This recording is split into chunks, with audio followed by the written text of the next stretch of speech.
What happens when you mix complex riffs, melodic hooks, and a dystopian future? You get the album The Harmony Machine by Teramaze. This album tells the story of a futuristic world where the line between man and machine come together for better or worse. So I want to ask the question, can this futuristic prog metal still be catchy? Certainly human beings must be the key to the meaning of existence. Today I'm talking about the band Teramaze, which is an Australian progressive metal band. They formed in 1995 by guitarist and vocalist Dean Wells, initially under the name Teramaze, but they changed its spelling to Teramaze for two reasons. One, because they wanted to move in more of a progressive direction, and two, because Dean Wells converted to Christianity, and he thought the name would be more appropriate. The band was inactive from 2002 to 2009, but since then they've been pretty active. The sound of the band is pretty unique, kind of a combination of Metallica, Dream Theater, and Breaking Benjamin, something along those lines. But the band likes to do two things. They like to be technical and complex, but the songs are catchy and memorable. So if it sounds like those things are not easy to do at the same time, the band manages to pull it off. I discovered this band last year. I listened to an album last year called Eli, A Wonderful Fall from Grace. I did a short review of it. I think it's because it came out on the weekend. There were a lot of other big releases. And that brings me to the new album, The Harmony Machine, released on April 18, 2025. This is their 12th studio album. They say it's a double album. I don't think it's that long. It's a little under an hour. It's kind of a concept album. They have recurring themes of this dystopia where technology and AI and machines take over. Humans become fused with technologies, so it's hard to distinguish them. So they're almost like they become cyborgs. So with that being said, there are 9 tracks. Like I said, a little under an hour. Let me go track by track.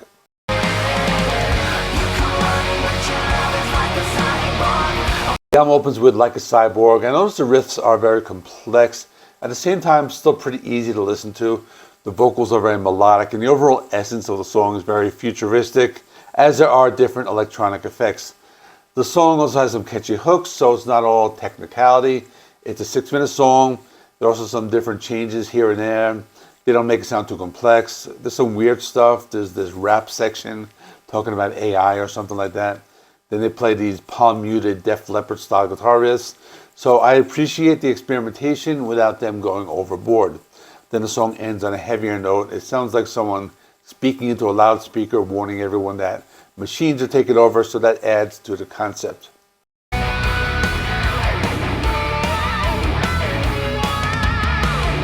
The next song is Bullet to a Pharaoh. This one has a pretty heavy riff. It kicks off the song. Even though it's a heavier song with more energy, it still has an overall catchy sound. I thought it was pretty cool. It has everything that they do. It shows off their heavy side, their progressive side, and it's a catchy song with memorable hooks.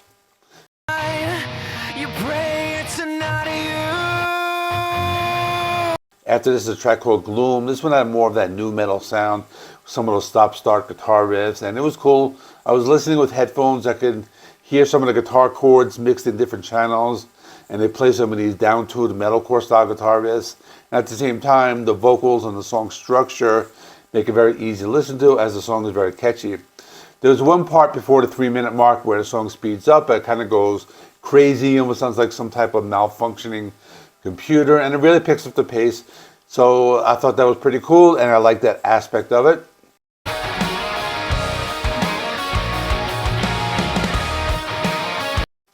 This track number 4, Ending It All.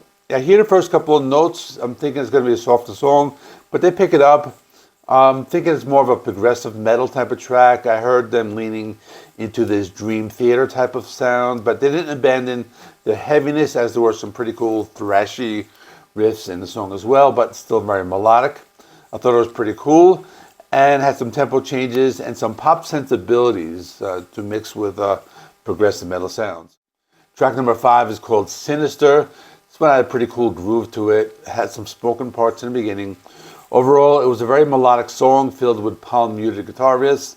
Another pretty cool song. It has some soft parts in the middle, some piano playing. I like that fact, and I like that they kind of keep us on our toes by playing different things in different styles. But they always make the songs sound cohesive. They don't go too far in different directions. The second part of the song gets a little heavier and darker, and also kind of in a theatrical way, kind of like the way the band Ice Nine Kills does, but almost in that type of style. The song after this is called Perfect World. It's one of those songs that just takes off, and I feel it's another one where they're showing off their Dream Theater influence. It was more of an upbeat type of song with a lot of energy. I thought the lead guitar work on those was pretty cool, and the solos are melodic. There are 3 more tracks on the album. The next song is Desire, Colors, and Lust. I thought this one had kind of that new metal sound. I guess it felt the guitar tone was in that type of 2000s metal. They also had some twists and turns. There are different changes in the riffs, and I heard a little bit of a neoclassical sound, so another one I enjoyed. The second to last track is Black Sound. It's a mid-paced rocker, has some cool riffs, catchy sound. Another one of those songs with lots of softer and harder parts. This band likes to keep balance in their songs. There's an interlude in the middle that's really cool. It gets a little spacey and atmospheric, so I thought that was something that I liked.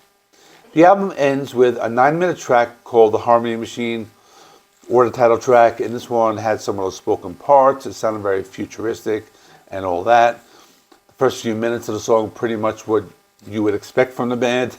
They didn't really do anything out of the ordinary. It's mostly their signature brand of progressive metal. There's one part about 3.5 minutes to add in these futuristic keyboards and almost went into this progressive rock territory. Kind of sounds like the style of Jordan Rudess, like that type of thing. Then they went into another one of those trippy interludes, and the first time I really appreciate the bass guitar playing. It sounded kind of funky, and the guitar solo was kind of in the style of David Gilmour. Then in the last half of the song, they continue with their signature brand of progressive metal again. Then at the end, you hear a voice making this announcement, something like, the AI machines have taken over, or something like that. So, in conclusion, it's one of those albums I'm going to need some more time with. It's a really good progressive metal album, more along the lines of the type of progressive metal that's catchy. It has well-structured songs, but there's lots of changes, and it's very complex. I like the concept of it. I like the sci-fi things, and I'm interested in artificial intelligence, so I like that aspect of it. But it's a type of album, I'm going to need a little bit more time with it to really make a good assessment. But for now, I think my score is going to be 7.5 out of 10. One of those albums, it might go up by the end of the month, maybe it won't. But for now, that's my score. In the meantime, I'm going to direct you to some more progressive metal. Probably the best option would be the latest Dream Theater album, Parasomnia. I'll stick that right there. In the meantime, thanks for watching. Please give the video a like. It helps me with the YouTube algorithm. Please subscribe if you're not already. I do rock and metal reviews, rankings, and more. See you in the next one.